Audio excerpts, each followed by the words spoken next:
po si Ceci Notorio at I am already 23 years na umattend sa Faith Life Center Christian Church. Ang nag-invite sa akin na magpunta sa church na lagi akong pinupuntahan way back 90s pa, walang iba kundi si Mildred, yung pinsan ng asawa ko. At nakakilala ako, natanggap ko din yung pag-share niya sa akin nang dumating sa point na ako ay nagkaroon ng matinding karamdaman.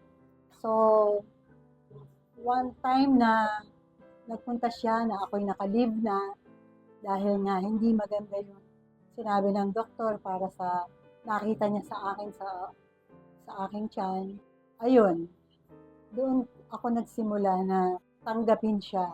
Pinag-pray niya ako, and then yun ang naging simula. Yung healing ng Panginoon sa akin, ang talagang hindi ko malilimutan, 23 years na hanggang ngayon. Na kahit hanggang ngayon, hindi ako nagpapadoktor dahil ako'y napaka-healthy.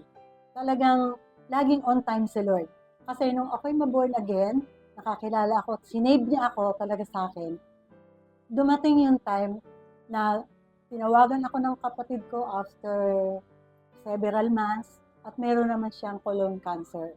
So, ako'y pinagaling ni Lord. So, in-extend ko dun sa kapatid ko na merong 4th stage colon cancer, naka-confine, at dinala ko doon ang group na kasama pa nun si Ate Aida, praise the Lord, tsaka ibang leaders ng church.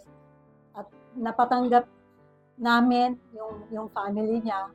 At yun yung talagang malaking impact sa akin na kung ano yung sinabi ng doktor na gagawin sa kanya, ay hindi nangyari. Dahil yung colon cancer ni Kuya ay kusang inilabas niya sa... So, di ba? Praise the Lord. Dahil kung nakilala si Lord at that time, hindi rin masisave nun yung aking kapatid. Kaya yun ang talagang sobrang buong family sa amin talaga naging naniwala sila na talagang may Diyos. Ang masasabi ko lang sa mga believers na yung faith huwag tanggalin. Kasi yun lang ang makaka-please sa Panginoon. At anumang problema, kahit yan ay hindi sakit, kahit yan ay anumang klaseng problem, ibigay natin kay Lord. At yung sa atin, gawin natin yung kung ano yung hinihingi ni Lord, yung faith, yung pagtitiwala sa Kanya.